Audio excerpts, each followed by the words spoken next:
All right, so we're less than a month away from the start of the regular season. So as much as this may feel like that's kind of early for this, isn't it? Not really. This is not power rankings. Not exactly. This is pressure power rankings. So people are going to fast forward to the end of the video. I'm going to be like, how can you have this team so high in the power rankings? This team's this low.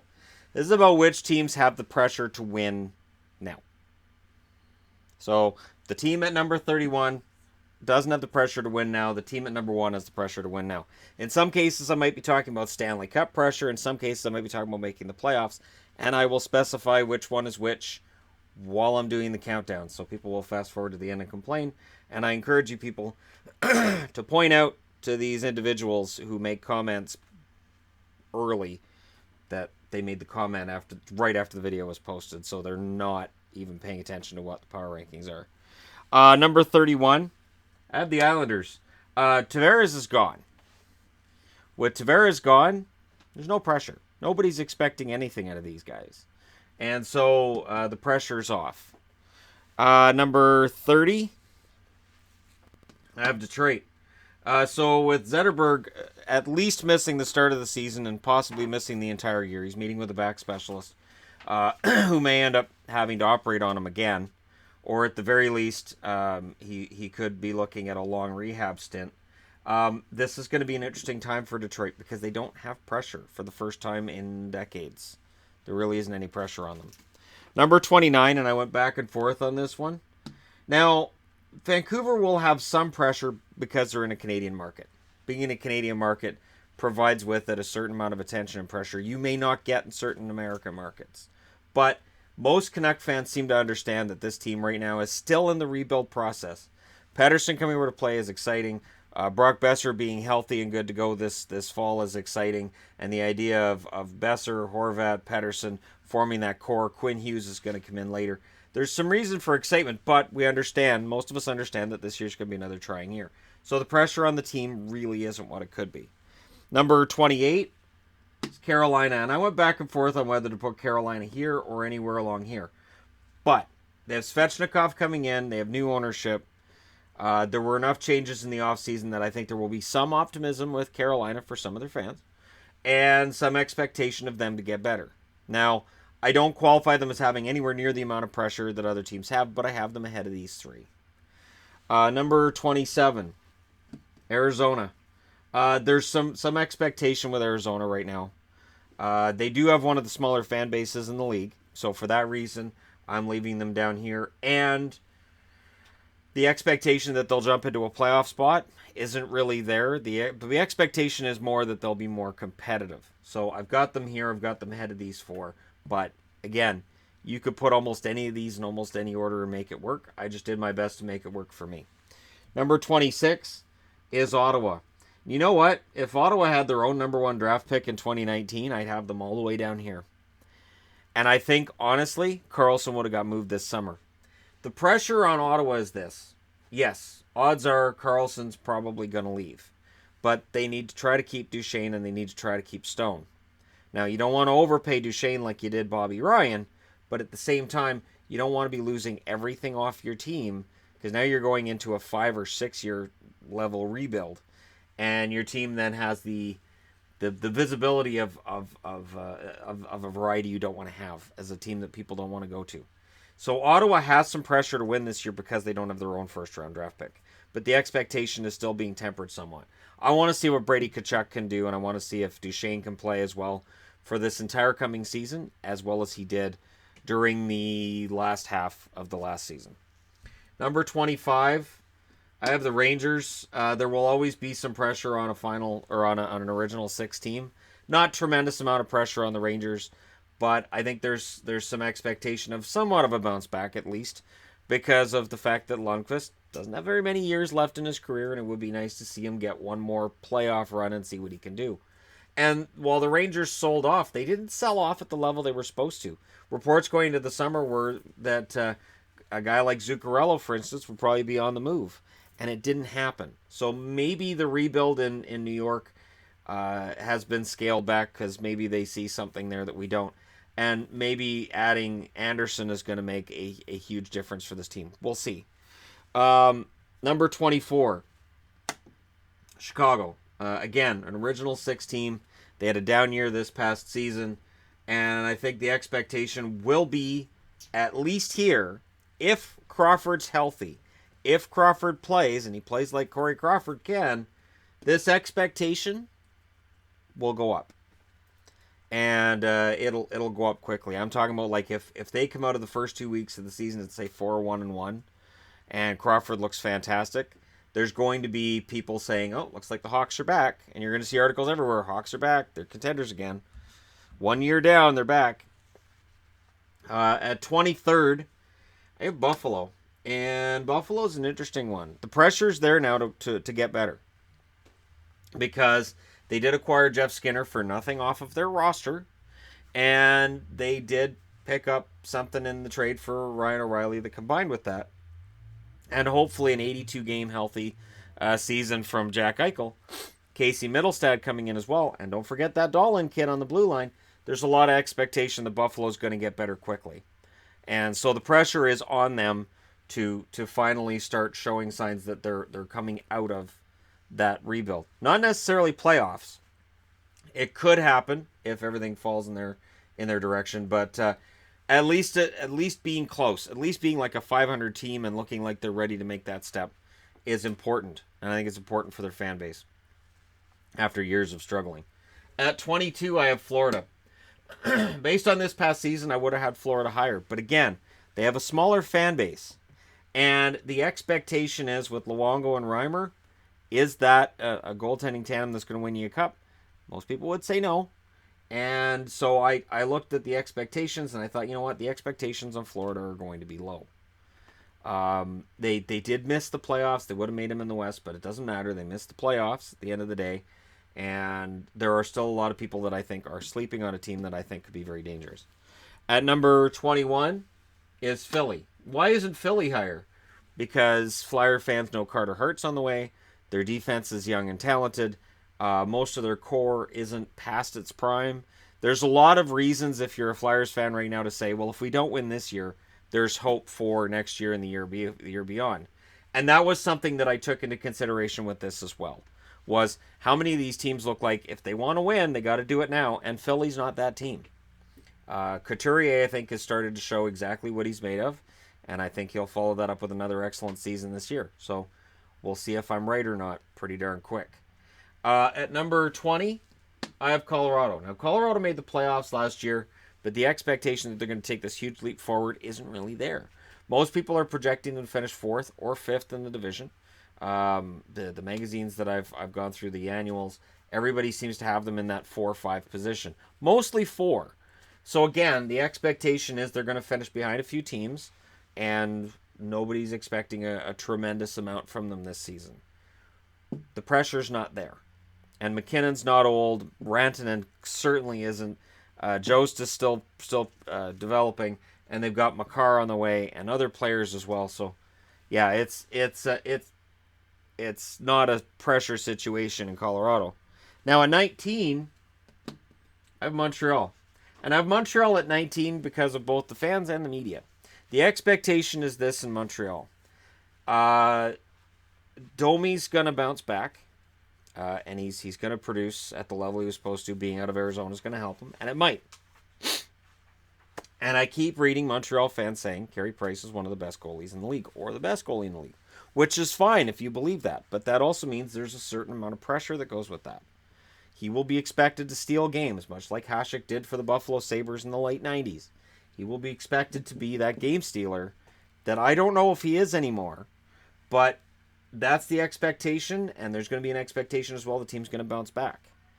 And, you know, if Shea Weber gets back within a month or two of the season starting, and Weber may end up ahead of the curve, you just never know, the expectations are going to grow. So while I don't have Montreal in the top half of the league, there is still an expectation because it's Montreal. Number 18, Jersey. Jersey fans are excited. They're excited about this season. They're excited about where the team is, where the team's potentially going. And Nico Hischier had a solid rookie season, and he should be able to build on that and have a solid sophomore season as well. And with that, there's a certain amount of pressure on New Jersey. There's also pressure on Schneider to rebound. Because there are Devils fans that say, well, our goaltending, whether it's Kincaid or Schneider, we're going to be good. So there is an expectation, and there are some that believe that the Devils could get clawed back out of the playoffs. And there's others, myself included, that say they'll take that step forward. The pressure is there. At number 17, Vegas. So why doesn't Vegas have more pressure? Because Vegas wasn't supposed to make it to the Stanley Cup final.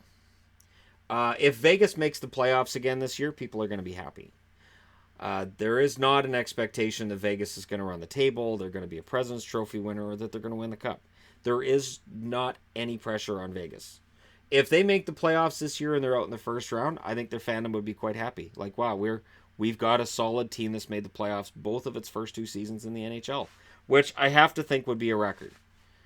Beyond the 1967 expansion, which doesn't count because all of them were in the same division. You saw that in my history videos. You watched the history videos, right? So 17, I have Vegas because I don't think there's a whole lot of pressure on them. But there is a pressure to make the playoffs on some level, so I have them ahead of everybody else. Number 16, and I'm torn on this one. I'm torn on this one because there are members of the core of this team that are in their 30s, and a goaltender that's perceived as maybe being good but not particularly great.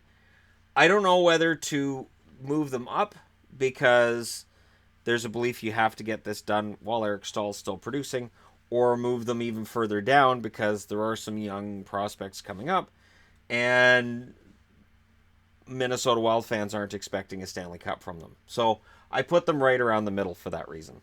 Right in the middle, actually.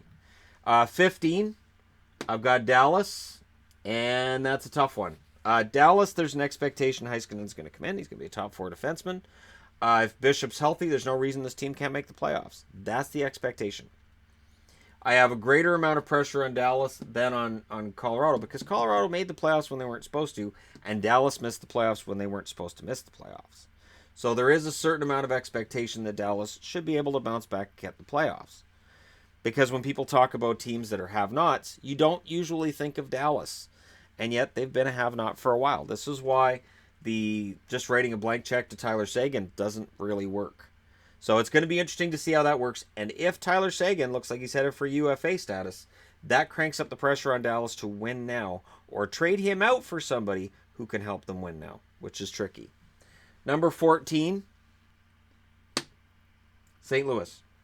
So I have the Blues at this spot because of the fact that they made a lot of offseason roster moves that have excited that fan base. And they're right to be excited. I think Ryan O'Reilly is a fantastic forward, and I think that he is capable of leading St. Louis to pretty solid heights in the regular season. I'm not getting into postseason because we're way out from postseason. I don't want to start that argument yet. But I have St. Louis in 14th because, again, there's more pressure on them, I think, than on the teams behind them, but less pressure on them than the teams ahead of them. And in 13th, I have Calgary. The Flames went out and they got Hannafin and they got Lindholm. And the hope is, fingers crossed, that Mike Smith is going to be healthy this year. So Calgary should be at least a playoff team. And there are certain publications that think they're going to be first in the division. And there are Flame fans who think they're going to be first in the division. And there's going to be pressure in Calgary to get better. Absolutely. Because, again, you've got this young core led by guys like Gaudreau and Monahan, and they're in their prime. You need to win this one. And for Gaudreau and Monahan, they want to prove that they're worth the money that the Flames are spending on them. 12th, and I've been on the fence with Columbus. So for Columbus, I had them lower. And then I thought, well, no, because Bobrovsky's UFA next summer. Panarin's UFA next summer. Panarin's not negotiating with them. A week from today, that's his deadline, and then he's not negotiating with them at all. Training camp starts. He's not talking to them about contract. So that's going to be an interesting argument if it becomes an argument. And the pressure is on Columbus to win. And that's the first time I think that they've ever had that pressure to win in the playoffs. They're a team that's never won a playoff round, and the pressure to do it now is big. Because of the fact that they've got core players that are not signed beyond this season, and they were close. They were closer to knocking out Washington than than they've ever been to knocking anybody out. So there's a pressure on them this year. Number 11, Edmonton's an interesting one. So Edmonton had this fantastic 2016-2017 season, and they followed it up with a dud in 2017-2018. There is pressure. Absolutely, there's pressure. The Edmonton Oilers are facing a situation where if they have another failed year, GM, coach, probably both gone, and some wholesale changes on the roster, and it's a roster that there have been so many years of wholesale changes to the Oilers that it's just sad. And when you look at who they've traded out, whether it's Eberle or Hall or whoever you look at, odds are they probably regretted the move they made. So it is going to be an interesting year for the Oilers, and they need to bounce back, and they need to do it in a big way. Number 10, San Jose. San Jose's finished 11th in the NHL for the last 2 seasons, and I think 3 of the last 4. So the expectation being at 10th makes total sense. I think there's some expectation for San Jose to do well. I think their pressure would have been much higher had they scored themselves John Tavares on that first line. But losing out on Tavares, to me, drops them down to 10th. There's no rush with San Jose because Jones is still young enough that he's got a lot of years left. There's no rush for the Sharks with any of this. But there is some expectation because Burns isn't getting younger, and this is probably Thornton's last year. We said that last season too, though. It looked like he was taking his last skate in the playoffs last year. But for Thornton, he's still going for another year, and for that reason, I have San Jose at 10th. All right, and 9th place, I have Anaheim, and I have Anaheim in 9th because Getzlaf, how many years does he have left in his prime? Does Corey Perry have anything left in the tank? Can they get anything if they trade him? And Anaheim is another one I'm kind of torn on because much like Philly, they've got a lot of young pieces on this team. There are a lot of guys who are still coming into their own, so I don't have the Ducks higher up. I would have the Ducks higher up if they had more guys in their core who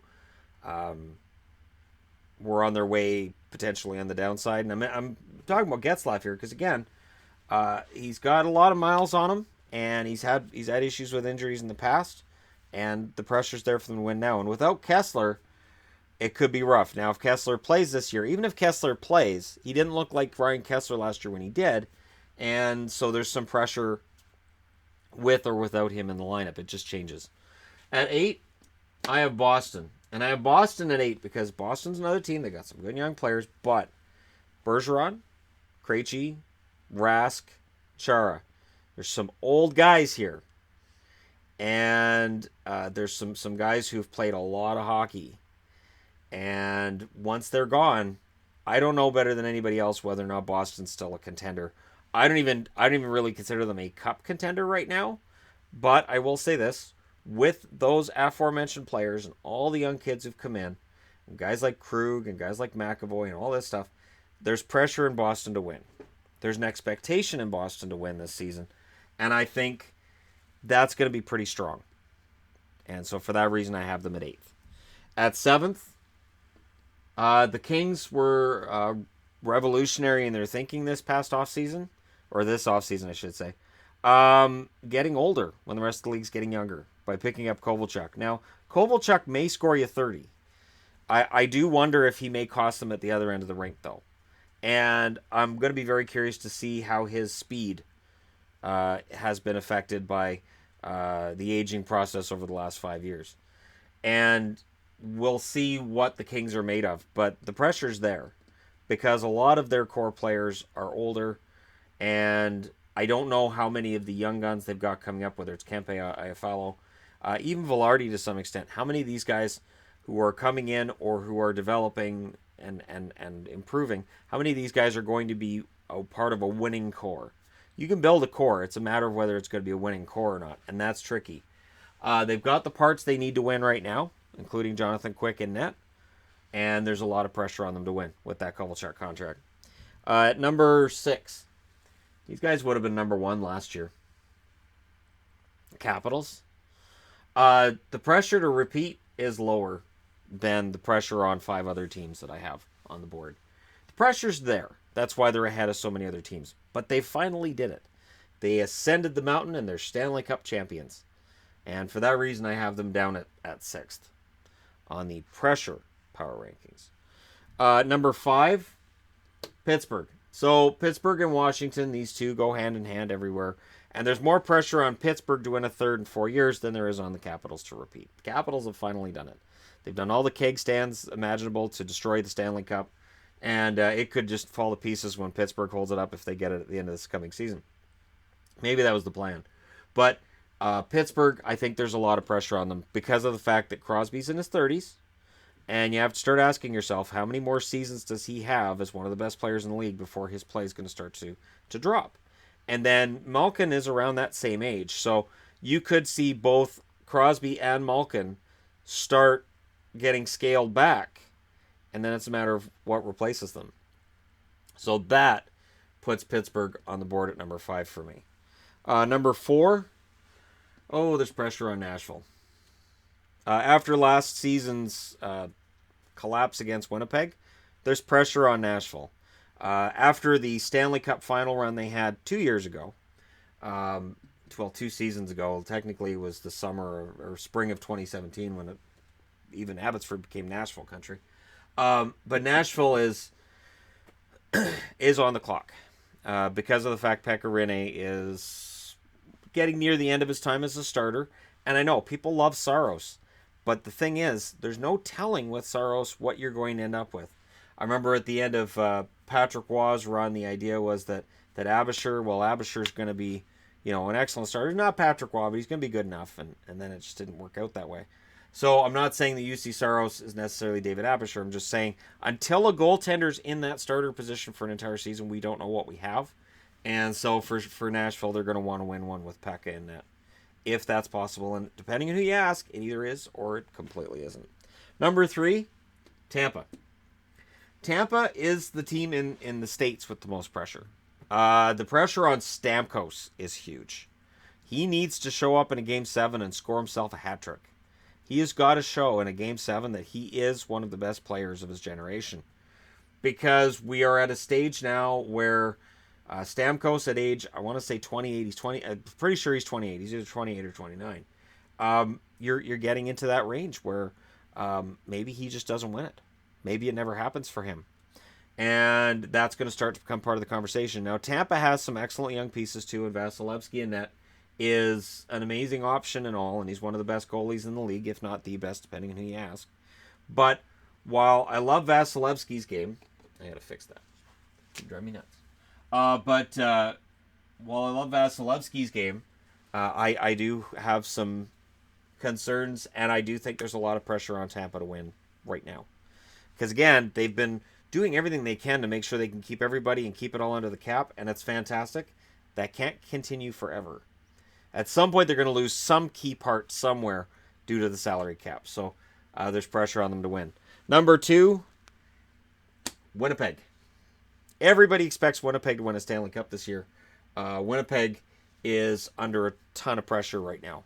And I don't think that's fair. I think they have enough pieces that are signed long-term that I don't think they necessarily have to worry about it right now. But the pressure is insurmountable unless they win a Stanley Cup.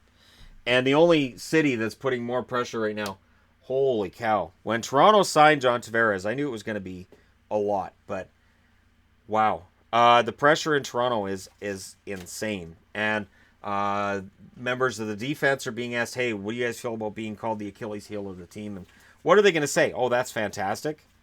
No, of course not. They're going to be upset about it. Toronto's under tremendous pressure. If Toronto is not a division winner, or at the very least within a couple points of winning their division this year, there will be some upset.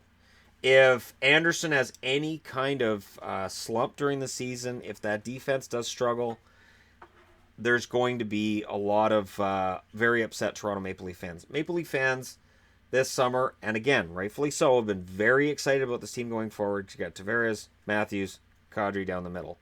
But it does mean there's a lot of pressure on Toronto. A ton. So that's why Toronto's number 1. Now, for people who are going to come in late, because people always come in late, and they're like, they'll go to the end, because that's what they do. I'm gonna move that and there and there. Oh yeah, there's no. I won't even put Nashville back on the board then. Yeah, I won't even put Nashville back on the board. Who am I gonna put on the board instead? I need a Colorado Rockies. This would be a good point for a Colorado Rockies one. Yeah, I'll just leave it like that. Let's just move the Capitals here, here, and there. There we go. So there you go. As you guys can see, looking at the board, this is from 30 through to 1. Power rankings according to how I think teams are going to finish this season. I think the Rangers are going to surprise people, and I think Ottawa's going to surprise people too. As I stated earlier, Matt Duchene's due for at least 105 points this year, and the Canucks, you're not going to stop that first line of Pettersson, Brock Besser, and I'm telling you, Trevor Linden's going to come out and play this year. So there you go. The power rankings according to September 6th. I will likely do another one of these at about the halfway mark of the season. And just so we can all sort of agree to disagree on where the pressure has moved to or from. So there you go. Thank you guys so much for watching. Hit like and subscribe if you're browsing your way through. Just tap upon this video. And hey, I'll talk to you guys again soon.